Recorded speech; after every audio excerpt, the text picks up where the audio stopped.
Hola amigos y bienvenidos a esta edición de Apologética con Marta.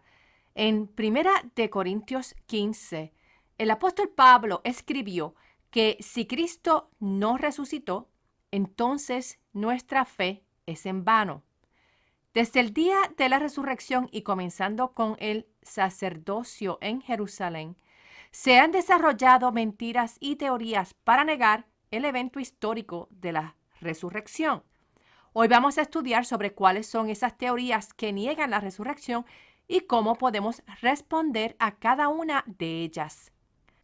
La teoría de la tumba desconocida fue originada por Charles Guillebaud y en su teoría él indica que el cuerpo de Jesús fue enterrado en una tumba de pozo común que era desconocida para sus discípulos.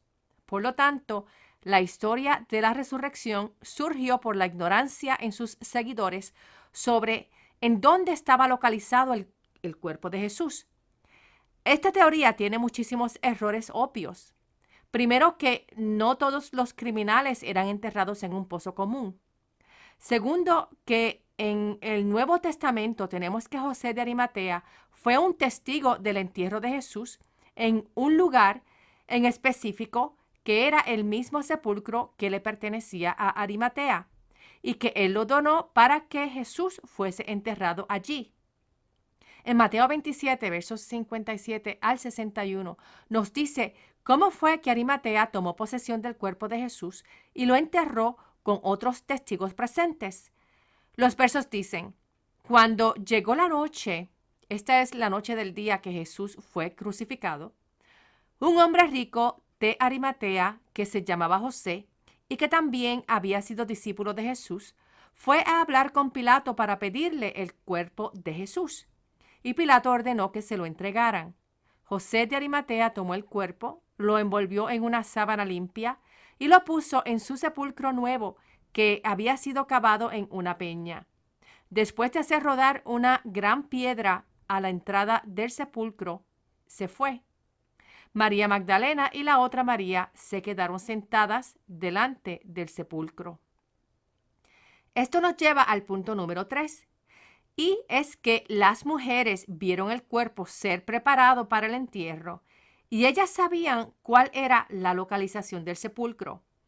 El Evangelio de Juan es más específico en cómo prepararon el cuerpo de Jesús para el entierro. La preparación del cuerpo fue hecha por José de Arimatea y por Nicodemo.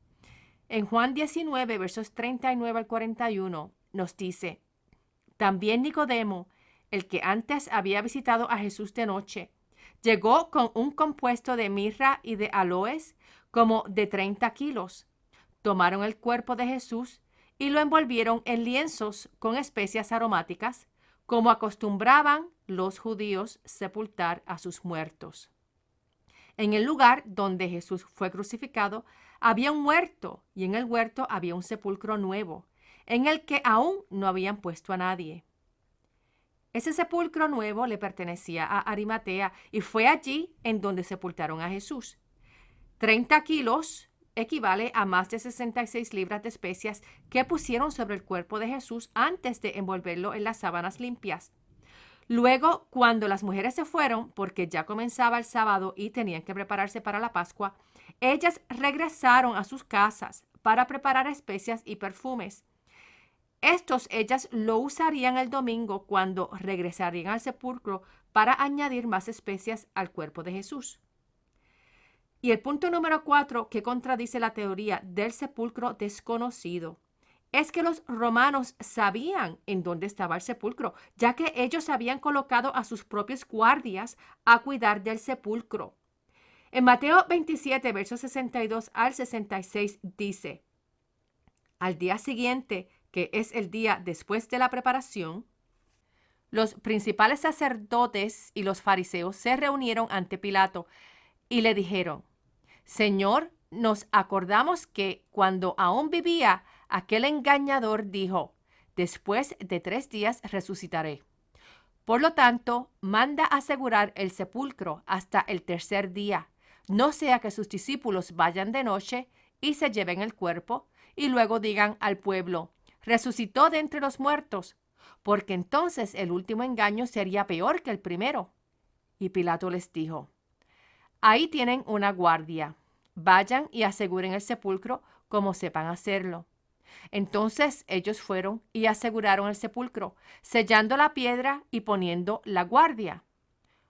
Por lo tanto, los romanos sabían la localización exacta del sepulcro. Y con toda esta evidencia, la teoría de la tumba desconocida queda desacreditada. El señor Kearsarge Lake propuso la teoría de la tumba incorrecta. En su teoría, él indica que las mujeres se equivocaron y fueron a la tumba incorrecta, ya que en Jerusalén había muchas tumbas similares.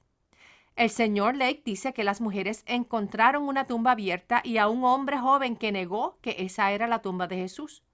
Las mujeres, completamente asustadas, erróneamente identificaron al hombre como a un ángel y se fueron corriendo. ¿Qué problemas tiene esta teoría? Veamos. Número 1, las mujeres no vinieron en búsqueda de una tumba abierta, sino de una tumba sellada. Ellas hubiesen seguido y pasado la tumba abierta si hubiesen estado inseguras de la localización exacta de la tumba correcta. Número 2, que el hombre que ellas vieron en la tumba dijo dos cosas importantes: que Jesús no estaba allí y que había resucitado. En Mateo 28, versos 1 al 7 dice: cuando pasó el día de reposo, al amanecer del primer día de la semana, María Magdalena y la otra María fueron a visitar al sepulcro. De pronto hubo un gran terremoto porque un ángel del Señor descendió del cielo, removió la piedra y se sentó sobre ella. Su aspecto era el de un relámpago y sus vestidos eran blancos como la nieve. Al verlo, los guardias temblaron de miedo y se quedaron como muertos. Pero el ángel les dijo a las mujeres: no teman, yo sé que buscan a Jesús, el que fue crucificado. No está aquí, pues ha resucitado, como él dijo. Vengan y vean el lugar donde fue puesto el Señor. Luego vayan pronto y digan a sus discípulos que él ha resucitado de los muertos. De hecho, va delante de ustedes a Galilea. Allí lo verán. Número 3, las mujeres no se habían equivocado de la tumba. Era domingo y ellas habían estado allí en ese mismo lugar 3 días antes. Y número 4, ni los romanos ni los judíos podían decir que no sabían la localización de la tumba. Tanto los romanos como los judíos y José de Arimatea sabían muy bien cuál era la tumba y bien fácilmente podían identificarla como prueba a favor de la resurrección o como prueba en contra de cualquier historia que negaba la resurrección. Este grupo de personas sabía la verdad, por lo tanto, la teoría de la tumba incorrecta queda desacreditada. A principios de los siglos XVIII y XIX, críticos en contra de la resurrección comenzaron a decir que la resurrección de Jesús era una leyenda.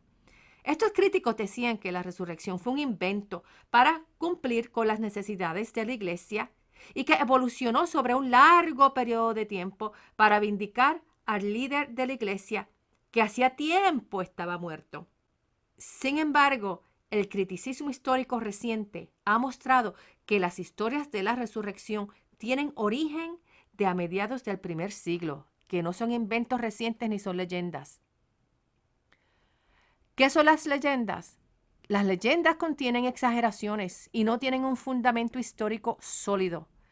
Sin embargo, eso no es lo que tenemos con la resurrección de Jesús. Desde un principio, los discípulos originales proclamaron la resurrección de Jesús, aun cuando fueron martirizados. Saúl, quien luego vino a ser el apóstol Pablo, declaró haber visto a Jesús resucitado cuando Saúl iba de camino a Damasco. Su meta era la de persecución de los cristianos. Cuando Jesús resucitado se le apareció y toda su vida cambió, viniendo a ser él el apóstol para los gentiles. Santiago, el hermano incrédulo de Jesús, también declaró ver a Jesús resucitado.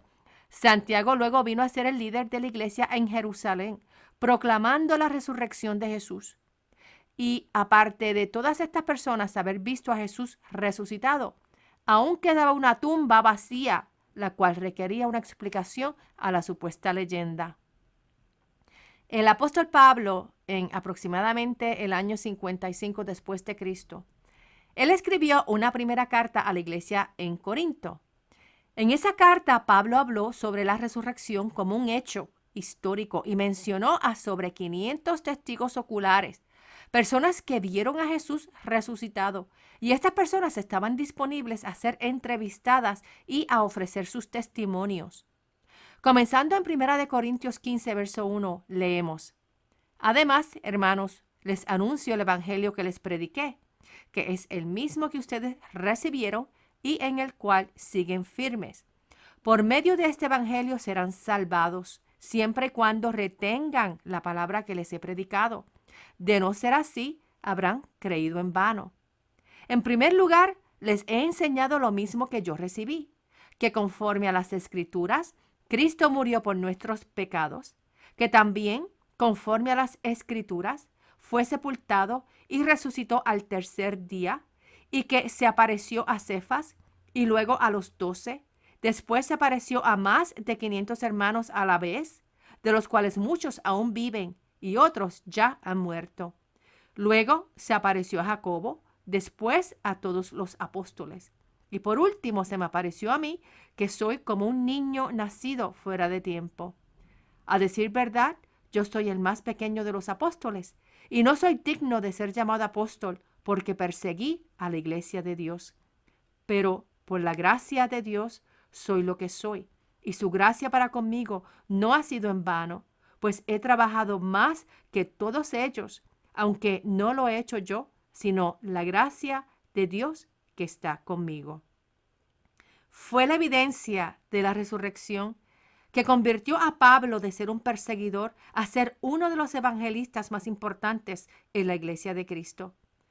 Como vemos, es bien difícil que estas historias sean leyendas, por lo tanto, la teoría de las leyendas queda desacreditada. Otra teoría en contra de la resurrección física es la teoría de los gnósticos y los testigos de Jehová. Estos grupos indican que la resurrección fue solamente espiritual y no física. Ellos dicen que el Espíritu de Jesús resucitó, pero que su cuerpo permaneció muerto. Muchas de las respuestas a los argumentos anteriores aplican también aquí. Para los judíos del primer siglo, ellos entendían que la resurrección era algo físico y no meramente espiritual. Este argumento niega el entendimiento del pueblo judío del primer siglo. Cuando Jesús se presentó resucitado ante los discípulos, Él comió con ellos y ellos lo tocaron. Un fantasma no come ni puede ser tocado. Jesús se levantó de la muerte con el mismo cuerpo físico que fue sepultado, pero fue levantado en gloria. En Mateo 20, Jesús se le apareció a los discípulos, incluyendo a Tomás, que tenía dudas sobre la resurrección. En esa reunión, Jesús invitó a Tomás a que lo tocara, a que tocara sus manos y su costado, para que no dudara más de que Jesús había resucitado físicamente. En Lucas capítulo 24 y en Juan capítulo 20, los 11 discípulos vieron y escucharon y tocaron a Jesús. En Juan 21, Jesús comió pescado con 7 de sus discípulos junto al lago de Tiberias. Y en Hechos capítulo 1, sus discípulos vieron a Jesús, escucharon a Jesús y lo vieron ascender al cielo. Si Jesús solamente hubiese resucitado espiritualmente, la misma Biblia hubiese sido específica en ese detalle bien importante. Pero en toda área en que la Biblia nos habla sobre la doctrina de la resurrección, la misma es una resurrección física como la de Jesús, en donde el espíritu de la persona y el cuerpo físico de la persona se unen por siempre en el cuerpo restaurado y glorificado con el poder de vivir por la eternidad. Romanos 8, verso 11 nos dice: y si el espíritu de aquel que levantó de los muertos a Jesús vive en ustedes, el que levantó de los muertos a Cristo Jesús también dará vida a sus cuerpos mortales por medio de su espíritu que vive en ustedes. Romanos 6, verso 5 nos dice: porque si nos hemos unido a Cristo en su muerte, así también nos uniremos en Él en su resurrección. Además, Si la resurrección hubiese sido espiritual solamente, entonces se supone que el cuerpo de Jesús aún estuviese en la tumba, pero la tumba estaba vacía. Estas evidencias muestran que la teoría de una resurrección ser solamente espiritual está desacreditada. Y por último, tenemos la teoría de las alucinaciones, que es aún promovida hoy en día por muchos agnósticos. Esta teoría se basa en la creencia de que los discípulos y los seguidores de Jesús estaban tan emocionalmente envueltos con las expectativas mesiánicas de Jesús que sus mentes proyectaron alucinaciones sobre un Señor resucitado. Ahora, ¿qué problemas le ves a esta teoría? Primero, que toma a 500 personas que están en diferentes situaciones, que tienen diferentes grados de compromiso con Jesús y que tienen diferentes entendimientos sobre las enseñanzas de Jesús. ¿Pueden estas 500 personas tener las mismas alucinaciones? Cuando una persona alucina, lo que una alucina es personal, está dentro de su mente. Las alucinaciones son ocurrencias privadas en una sola mente. Dos personas no pueden alucinar exactamente lo mismo, mucho menos 500. Las alucinaciones no son experiencias colectivas. Tú puedes tener un grupo que tal vez tome drogas que los haga alucinar, pero cada individuo alucinará de diferente manera. Nada será igual, excepto la acción de alucinar. Pero el contenido de la alucinación es diferente en cada individuo. En el caso del credo de Pablo en 1 Corintios 15, Pablo menciona a 3 grupos diferentes. Él menciona a un grupo de 12 personas, a un grupo de sobre 500 personas y a todos los apóstoles. Todos ellos, en diferentes lugares y tiempo, vieron a Jesús resucitado. Eso no fue una alucinación. Segundo, que como mencioné, muchas de las apariciones de Jesús ocurrieron a grupos de personas en diferentes ocasiones. No es normal que ocurran alucinaciones simultáneas de lo mismo entre grupos de personas. Tercero, que los mismos discípulos no esperaban la resurrección de Jesús.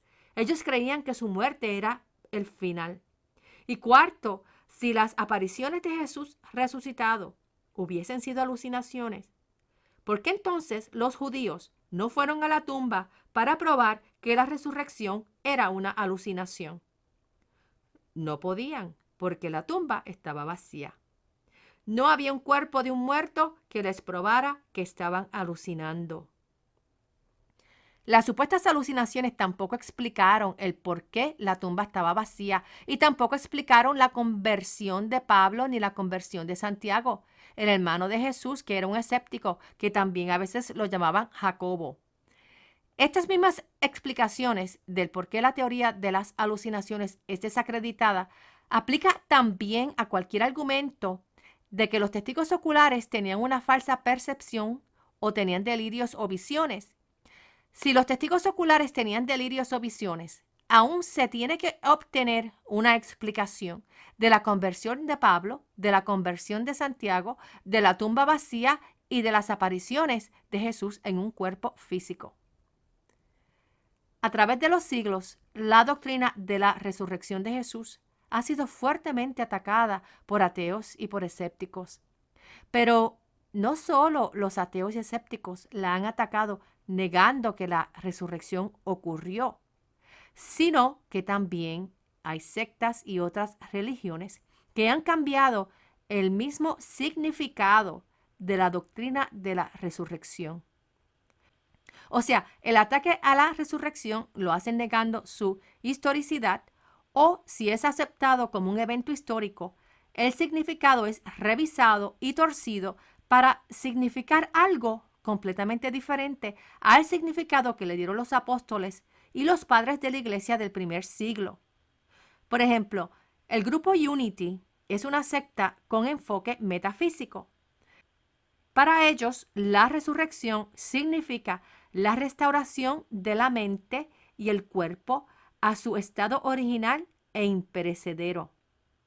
Esto se logra al uno darse cuenta de que Dios es espíritu y que Dios creó al hombre con un poder como el que él mismo posee. Cuando el hombre se da cuenta de esto, su mente y su cuerpo automáticamente se vuelven inmortales.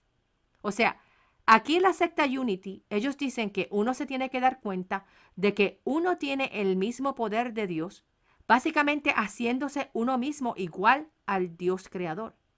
Y cuando uno cambia su percepción hacia entender el poder de deidad en uno mismo, su mente y su cuerpo se vuelven inmortales. Este es un evangelio contrario al de Jesús, en donde solo Jesús nos puede otorgar la resurrección y la inmortalidad. Aquí no existe un arrepentimiento de pecado y no existe una salvación mediante el sacrificio de Jesús en la cruz. Para ellos, Cristo es un principio absoluto. Es la idea de deidad del hombre.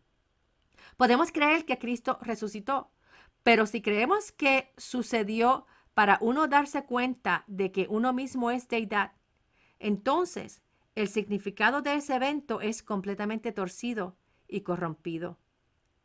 Por lo tanto, como siempre, los exhorto, lean la Biblia por ustedes mismos, porque no solo las doctrinas esenciales del cristianismo son atacadas en su fundamento histórico, sino que también son atacadas en su significado espiritual, que el mismo Espíritu Santo quiere revelarnos mediante la palabra de Dios en la Biblia.